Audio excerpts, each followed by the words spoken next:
제가 이 빵에 대한 주제를 단서를 어떤 성경에서 찾게 되면은 그날부터 이제 빵에 대한 내용들을 이제 제빵을 하는 수준으로 찾아보기 시작합니다. 그래서 하인리 에두르아르라고 하는 기자이자 문화평론가이신데요. 이분이 6,000년 빵의 역사라는 책을 쓰셨어요. 그래서 이분 책을 아주 재밌게 즐거운 마음으로 보게 되는데요. 빵의 기원은 어디서부터 시작되었을까? 다들 좀 궁금하시죠? 어느 정도였길래 이 빵이 세계를 정복하였는가? 이집트였을 것이다 라고 이야기를 하더라고요. 이집트에서 빵이 처음 시작이 되었고 서양 문명 또 지금 현대에 이르러서는 전 세계를 점령한 이 주식이 되었는데요. 요세푸스의 기록에 보게 되면 성경에서도 이 빵의 역사가 자세히 잘 나타난다고 말하고 있습니다. 우리도 익히 잘 알고 있듯이 예수께서 태어나신 그 동네 이름은 레헴인데요. 레헴은 빵이고요. 벳은 집이에요. 그래서 벳레헴은 집빵, 이상하시네요. 빵집이라는 의미를 가지고 있다고 해요. 그래서 빵의 공장이 그곳에 있어서 많은 그 사람들이 그곳에 빵을 떼다가 빵을 팔았을 것이다 라고 보고 있다고 합니다. 또 그 아까 말했던 요세푸스 기록을 계속해서 살펴보면 이스라엘은 도시마다 제빵소가 있었고 집집마다 오븐이 있어야만 했다라고 기록을 하고 있다고 해요. 그래서 온 가족이 빵을 만들고 먹는 문화에 동참했던 것이죠. 아마도 유대인들은 그 유목 생활관에 얻고 있지 못했던 그 지식을 그 출애굽 시대에 애굽에 정착해 있는 동안 얻게 되었을 것이다 라고 많은 학자들은 추정합니다. 자연스럽게 이스라엘에게는 이 빵이 너무나 가까운 문화였고 이들의 생존과 관련이 있는 것이었죠. 그래서 예수께서도 빵을 가지고서 복음을 설명하실 때가 많았습니다. 빵을 가지고서 이 구원을 설명하실 때가 많이 있었어요. 그리고 자신이 직접 그 빵이 되셨다라고 얘기하십니다. 오늘 이 이야기 가운데서도 빵에 대한 이야기가 나타나게 되는데요. 함께 이 말씀 안에서 하나님께서 빚어가시는 가장 맛있는 그 빵, 나의 삶이 그런 삶이 되었으면 좋겠다라는 고백으로 함께 말씀을 살펴보았으면 좋겠습니다. 오늘 우리가 마주하는 이 고린도 교회에 심각한 문제가 있습니다. 5장 1절을 함께 보겠습니다. 너희 중에 심지어 음행이 있다함을 들으니 그런 음행은 이방인 중에서도 없는 것이라 누가 그 아버지의 아내를 취하였다 하는도다. 이 고린도 교회에 음행 문제가 있었는데 근친상간의 문제가 발생했다고 합니다. 교회 성도님이신데 여기 성경 안에서는 아버지 아내는 이제 계모를 의미합니다. 계모와 근친상간의 죄를 범했다라는 것이 굉장히 심각한 죄가 나타나게 되었고요. 이 죄로 인해서 교회는 어떻게 조치하였는가 보니까 5장 2절 이렇게 말합니다. 그리하고도 너희가 오히려 교만하여져서 어찌하여 통한이 여기지 아니하고 그 일 행한 자를 너희 중에서 쫓아내지 아니하였느냐. 이것은 단순히 포용의 마음으로 그를 품고 있었던 것이 아니에요. 그 과정조차 없었음을 말하고 있습니다. 왜냐하면 그 전제 가운데 이렇게 표현하고 있죠. 교만하여 통한치 아니하였다. 뭔가 여기까지만 보게 되면 바울이 이 죄 지은 자를 잘 발색해내서 심판하고 징벌하고 이 공동체로부터 쫓아내는 것이 맞다라고 말하는 것 같습니다. 죄를 지은 사람을 찾아내서 징벌하고 쫓아내는 교회라고 한다면 과연 이 공동체 안에는 몇 분이 남아있을 수 있을까요? 아마 저부터 없어지지 않을까 싶습니다. 그렇다면 바울이 말하는 하나님의 정확한 의도는 무엇일까? 5장 9절과 10절에서 이어서 보면 이렇게 균형을 맞추어 설명하고 있는데요. 9절입니다. 내가 너희에게 쓴 편지에 음행하는 자들을 사귀지 말라 하였거니와 여기서 끝이 아니죠. 10절이에요. 이 말은 이 세상에 음행하는 자들이나 탐하는 자들이나 속여 빼앗는 자들이나 우상 숭배하는 자들도 도무지 사귀지 말라 하는 것이 아니다라고 말해요. 이상하죠? 쫓아내지 않았다고 지금 훈계하고 있는데 뒷절에서 보면은 사귀지 말라는 말은 아니다라고 말하고 있어요. 무슨 말입니까? 11절에서 그 설명을 자세히 말하는데 본문은 준비는 안 되어 있습니다. 신도라는 이름을 가지고 있지만 세상과 전혀 다르지 않은 삶을 살고 있는 그 사람을 멀리하라는 말이에요. 어쩌면 세상 사람보다 더 악한 일을 스스럼 없이 행하고 있는 신도라고 자칭하는 그 사람들과 어울리지 말라는 뜻입니다. 종교개혁자들은 믿는 자들의 삶을 이렇게 표현합니다. 믿음으로 말미암아 우린 구원을 얻습니다. 오직 믿음으로 말미암아 구원을 얻습니다. 우리의 행함이 우리의 구원의 어떤 여부를 결정하지 않습니다. 그런데 자신의 삶이 그 믿음을 따라 살아가고 있는지는 날마다 점검해야 합니다라고 말해요. 오직 믿음으로 구원받았지만 지금부터 그 믿음에 기대어서 막 살아도 된다는 것이 아니라요. 매일매일 그 믿음의 크기만큼 삶을 바꿔가야 한다는 의미입니다. 삶에 아무런 찔림도 느끼지 못한 채 양심이 화상을 입어서 감각을 느끼지 못하며 살아가는 사람이 그 죄를 아무렇지도 않게 짓고 있는 그 사람이 과연 구원받은 사람이라고 할 수 있겠는가라고 하는 것입니다. 우리는 오늘의 말씀을 통해 생각해 볼 수 있습니다. 바울이 문제로 지적한 것의 핵심은 무엇입니까? 이 모든 문제 앞에서 2절의 이야기처럼 너희가 교만하여져서 통한치 않았다. 교만하여져서 통한치 않는 것이 문제라는 거예요. 나의 일이 아닌 것처럼 남의 일로 여기며 비판하고 무정하게 이 문제를 보고 있는 것이 아니냐라고 말하는 것이, 그러한 삶의 태도를 가지고 있는 이들을 안타까워하는 것이라는 겁니다. 사랑하는 청년 여러분, 교회 안에서 이런 문제를 식별할 때가 우리에게도 있습니다. 아무 일도 없었던 것처럼 지나쳐가는 것도 잘못된 것이고요. 그 죄를 드러내어서 그를 공공연하게 정죄하고 비판하는 것도 좋은 방법은 아닙니다. 무엇이든 교회는 이들과 통한의 마음으로 겸손하게 끝까지 이 문제를 붙잡고 그 사람을 붙잡고 그를 인도하고 하나님 앞으로 나아가게 하는 것이죠. 교회의 법안에서 치리하게 될지라도 하나님 앞에서 그를 붙잡아야 한다는 것입니다. 사랑하는 청년 여러분, 교회 안의 문제 앞에 겸손하고 통회하는 마음 여러분 가운데 주시기를 주님의 이름으로 소망합니다. 우리 대학이부 청년들은 지체들의 문제를 외면하지 않습니다. 오히려 그 문제를 하나님의 말씀에 빗대어 바로잡아가되 겸손하고 온유함으로 사랑의 마음으로 말하는 우리 모두가 되기를 주님의 이름으로 소망합니다. 바울은 이와 같은 삶을 살아가는 사람들을 이렇게 정체성을 부여해서 설명하고 있어요. 우리 고린도전서 5장 7절인데요. 같이 한번 읽어봤으면 좋겠습니다. 시작. 너희는 누룩 없는 자인데 새 덩어리가 되기 위하여 묵은 누룩을 내버리라. 여기까지만 읽겠습니다. 이렇게 새로운 정체성을 부여해서 설명해요. 너희는 누룩 없는 자다. 너희는 누룩 없는 자다. 교만함, 무정함, 음란함, 이것들을 포함한 모든 죄가 마치 빵을 부풀게 하는 누룩처럼 자리 잡아서 죄로 부풀어져 가는 교회가 아니라 그런 모든 누룩을 제거해버린 새로운 덩어리, 새로운 존재라고 말하는 것입니다. 너희는 누룩 없는 자이다. 이것이 오늘 우리가 붙잡아야 할 새로운 정체성입니다. 오늘 말씀을 통해 이 누룩 없는 자의 삶의 정체성이 회복되는 우리가 되길 소망합니다. 그리하여서 우리의 삶이 하나님이 마음껏 주무르시고 맛있는 빵으로 비정하시는 반죽이 되기를 원하고요. 하나님께서 우리의 삶을 마음껏 반죽하시도록 준비된 반죽이 되는 두 가지 신앙의 요령을 우리가 함께 배워가 보았으면 좋겠습니다. 첫 번째로 나눠볼 신앙의 요령, 첫 번째는 이것입니다. 내 삶에 제거해야 할 누룩이 있는가?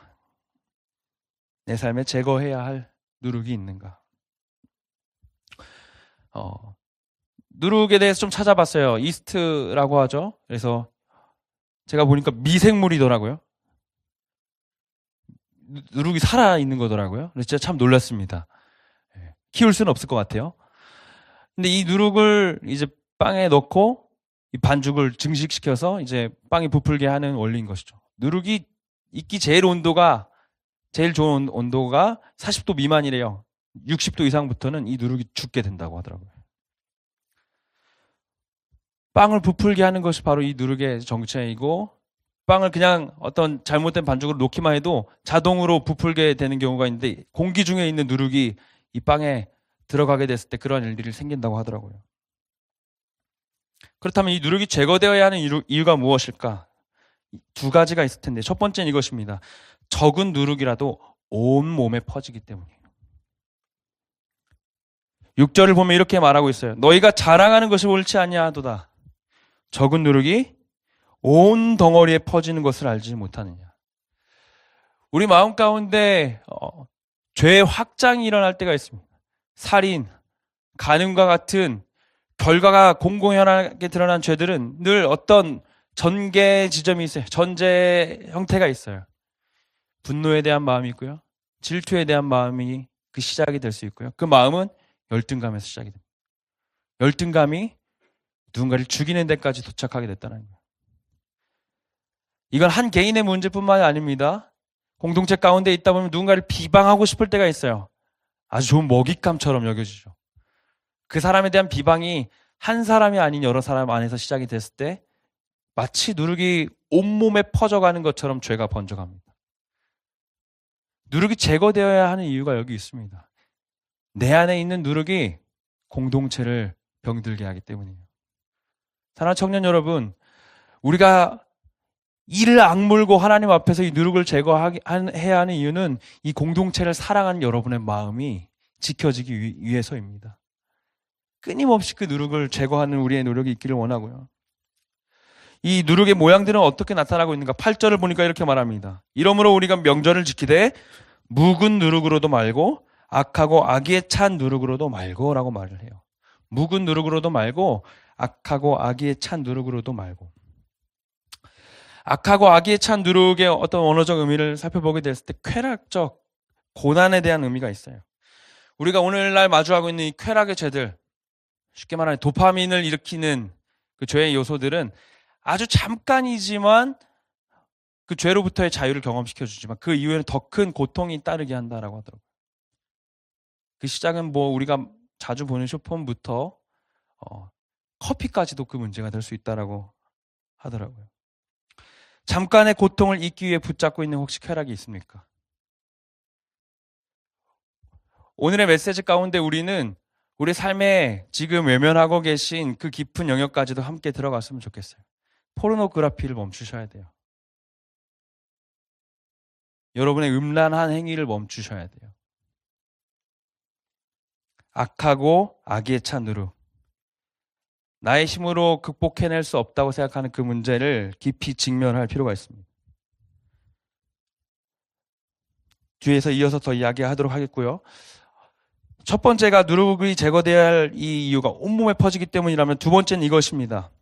유월절의 양이신 그리스도의 희생 때문이에요. 유월절에 대해서 한번 설명을 해드려야 될 것 같은데 유월절 너무 많이 들어보셨죠? 네, 이렇게 기운이 없어요. 유월절 많이 들어보셨죠? 네, 성경에서 유월절이 처음 나타난 것은 출애굽 시대의 이야기입니다. 제가 말씀을 가져왔는데요. 출애굽기 12장 21에서 23절을 함께 교독하고 마지막 절 함께 읽어보도록 하겠습니다. 제가 먼저 읽어볼게요.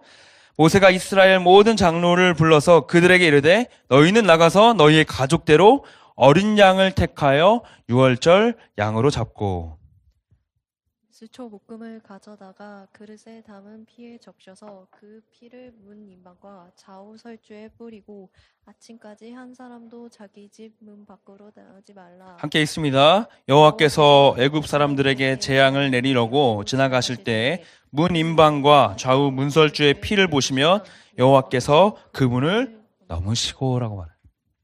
유월이라는 것은 넘어갔다라는 의미를 가지고 있어요. 지나갔다. 아무 문제가 없는 것처럼. 애굽의 그 압제 속에서 400년 동안 고통받았던 이스라엘 백성들은 이제 출애굽의 문턱에 섰습니다. 이제 애굽을 벗어날 수 있는 기회가 주어졌어요.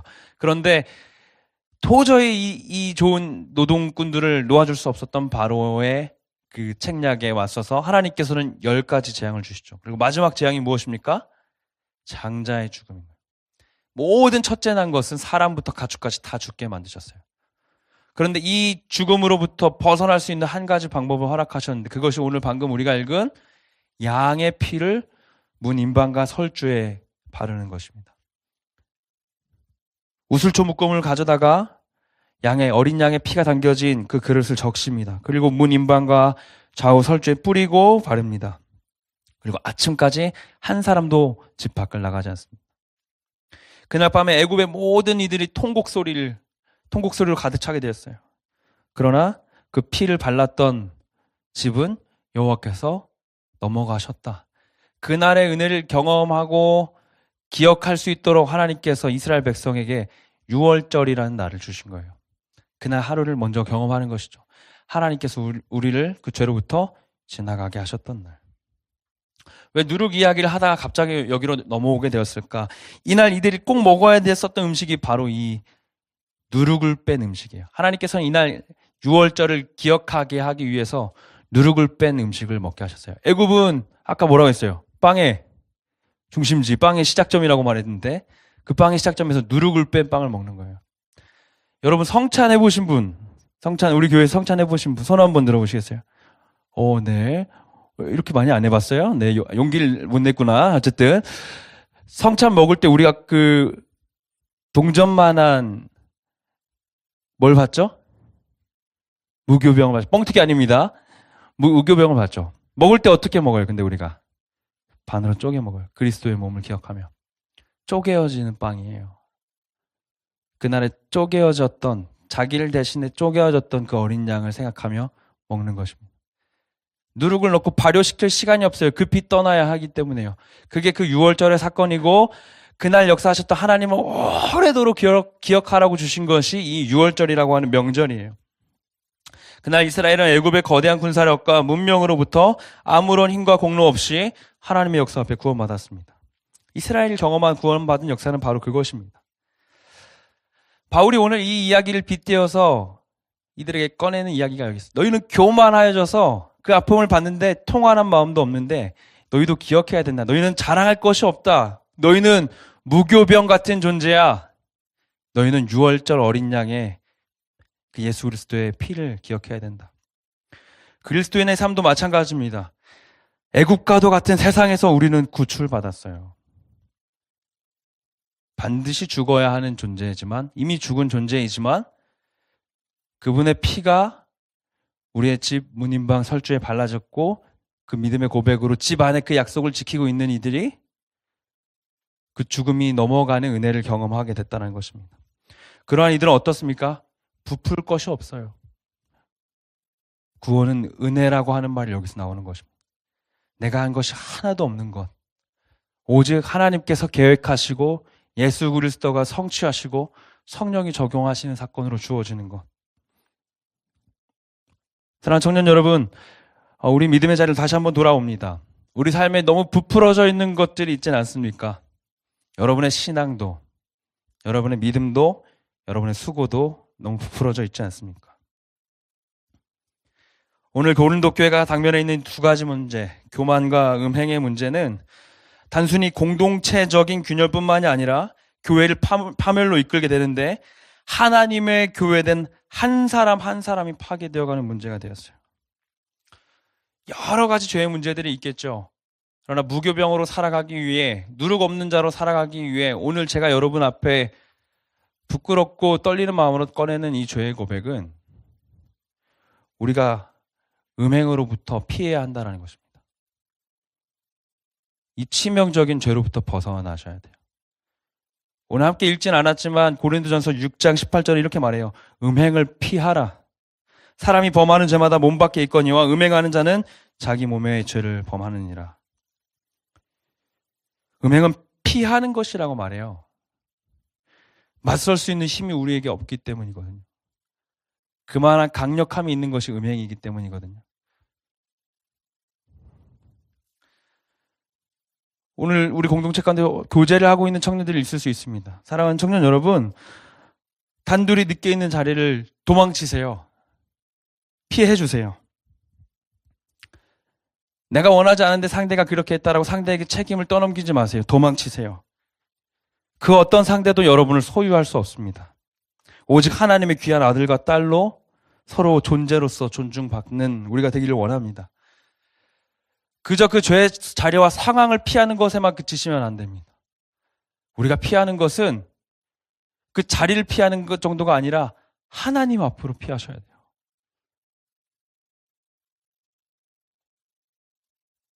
너무 마음이 어려우실 필요 없어요. 우리 모두의 문제니까요. 저도 똑같습니다. 우리 다 이 문제로 평생에 싸워가야 할 사람들이에요.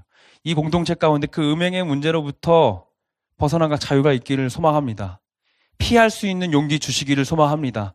하나님의 존재로서 하나님의 귀한 아들과 딸로서 존중받는 우리 각 사람이 되기를 주님의 이름으로 축원합니다. 왜 이렇게 기운이 없어요? 정말 그 은혜가 우리 가운데 있었으면 좋겠습니다. 오늘 특별히 그 문제를 놓고 기도했으면 좋겠는데요. 잠시 후에 기도하실 때는요, 이 화면 다 끌 거예요. 불도 더 어둡게 할 거예요. 오늘 이 문제 직면하셔야 돼요. 끊어낼 문제들이 있습니까? 도망쳐야 될 문제 있습니다. 옆 사람 보지 마셔요. 여러분이 하나님 앞에서 하나님께 피하는 시간이 오늘 되었으면 좋겠습니다. 그리하여서 우리 안에 진정으로 제거되어야 할 그 누룩의 죄가 깨끗하게 제거되는 오늘의 이 예배 되길 소망합니다. 두 번째는 이것입니다. 순전함과 진실함으로 반죽하라는 것이에요.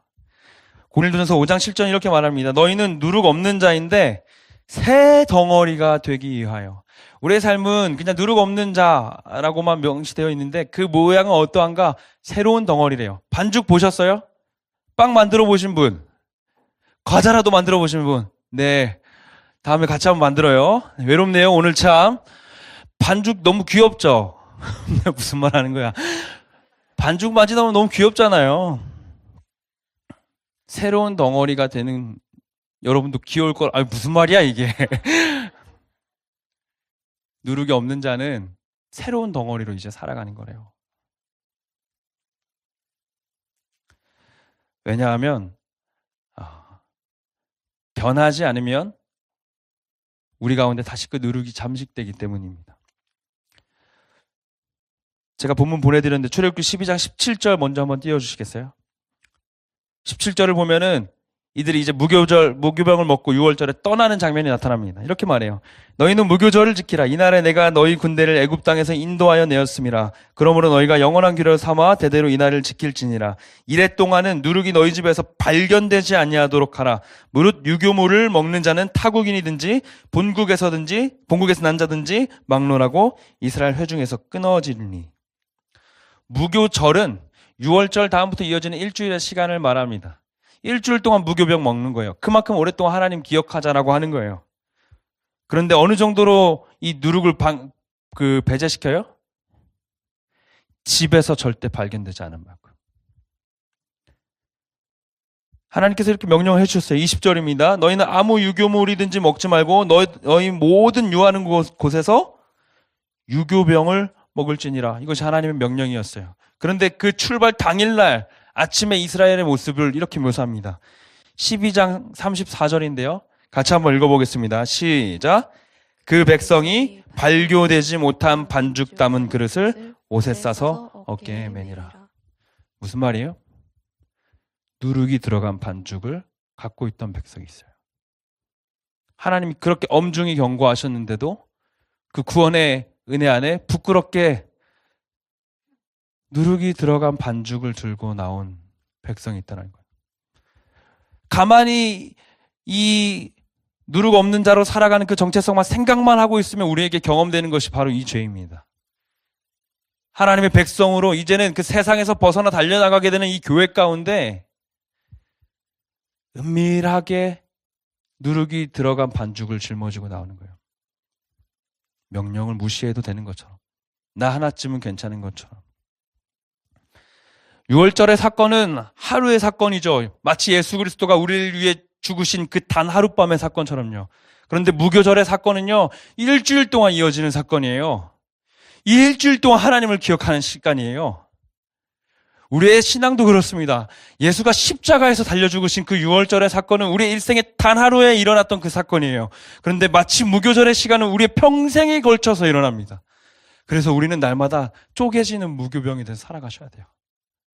발교되지 않은 반죽을 짊어지고 나오는 그 삶이 아니라 언제든 쪼개질 수 있는 무교병이 돼서 살아가셔야 돼요.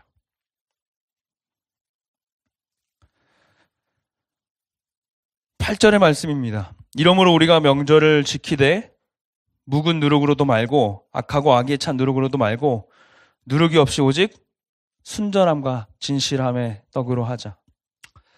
말씀을 맺고자 합니다. 이 8절의 말씀 보면 이렇게 얘기를 하고 있죠. 오직 순전함과 진실함의 떡으로 하자. 다른 번역을 보면 순전함과 진실함을 그 빵에 넣으라고 말해요. 이 순전함이란 단어는 에일리 클리니스라는 단어예요. 무슨 뜻이냐면 원어를 이제 기원을 살펴보면 태양빛에 선 것처럼 정직하게, 태양빛 아래 선 것처럼 선명하게 서 있는 신앙이라고 말합니다. 진실함은 알레테이아라고 하는 단어예요. 진리라고도 말하는데 숨기지 않는, 무지한 것을 하지 않는 상태, 깨닫지 않는 것을 못하는 모습. 말이 어렵죠. 무슨 말이냐면 참된 것을 모른 채 하지 않는 상태예요. 순전함과 진실함으로 하나님 앞에 그것을 담은 떡의 모습은 마치 태양빛이 강렬하게 비치는데 거기에 자기의 모든 것을 선명하게 드러낸 모습입니다. 하나님의 선명한 말씀이 우리 삶에 깊숙이 들어올 때 그것을 모른 채 하지 않는 상태를 말해요. 사랑하는 청년 여러분, 이 두 가지가 우리의 삶에 깊이 집어넣어졌으면 좋겠습니다. 날마다의 삶이 그 주의 태양빛이 우리에게 비춰질 때 선명하게 드러났으면 좋겠고요. 날마다 우리에게 주어진 그 하나님의 말씀을 모른 채 하지 않는 우리가 되기를 원합니다. 끊임없이 날마다 새 덩어리로 살아가는 우리, 그것이 우리의 모습이 되었으면 좋겠습니다. 이것을 놓고 우리가 기도해야 됩니다. 음행의 문제도 아까 함께 기도하실 거고요. 기도해야 될 것이 여러 가지가 있어요. 예배가 회복돼야 돼요. 여러분의 예배가 순전하고 진실한 예배가 됐으면 좋겠어요. 저에게 많은 지체들이 요청합니다. 제발 핸드폰 하는 지체들 좀 뭐라고 말 좀 해주세요. 어떡하겠어요. 너무나 고통스러운데 그것을 하지 않으면. 그러나 여러분, 하나님 앞에 드릴 만한 예배가 되었으면 좋겠습니다. 순전하고 진실하게. 여러분의 마음이 내가 받고 여기서 뭘 얻어가는 그 예배 말고요, 그저 하나님께 뒤로만 보는 예배가 되었으면 좋겠습니다. 나 힘드니까 여기 와서 내 마음 토로하고 가는 그 예배 말고요, 하나님이 영광 받으시는 예배가 되기를 간절히 소망합니다. 그 예배가 순전하고 진실한 예배예요. 마지막으로요, 태신자 얘기입니다. 저에게도 이 마음의 무거움 짐인 것 같아요. 새생명 축제가 되었을 때만 우리 얘기하잖아요. 그런데 저도 마음에 태신자가 있어요. 저도 말을 꺼내기 어려운 친척들, 가족들이 있습니다. 태신자는요, 새생명 축제 초대할 그 한 명 아니에요. 우리의 평생에 하나님 앞에 초대해야 할 소중한 영혼입니다. 여러분 이미 마음에 품고 계신 것을 알고 있어요. 사랑하는 여러분, 그렇다면 이 시간에 그들도 무교병으로 살아갈 그 삶을 깨닫게 해줘야 되지 않겠습니까? 세상의 누룩 속에서 너무 부풀어버려서 무엇이 앞인지도 모른 채 살아가는 그들을 다시 주님 앞에 순전하고 진실되게 세워야 하지 않겠습니까? 우리 너무 바쁜 그리스도인이에요. 해야 할 일들이 너무나 많이 있습니다. 우리의 죄가 회복되길 원하고요, 우리의 예배가 회복되길 원하고요, 우리가 살아가는 그 영혼들이 주님 앞에 돌아오는 은혜가 있기를 원합니다. 오늘 함께 찬양하고 또 기도하실 때 이 놀라운 은혜가 주어졌으면 좋겠습니다. 이 놀라운 은혜를 꿈꾸며 나아가고 이 놀라운 은혜의 고백들이 이제 곳곳에서 들려오는 우리 대학 이부 되길 주님의 이름으로 축원합니다.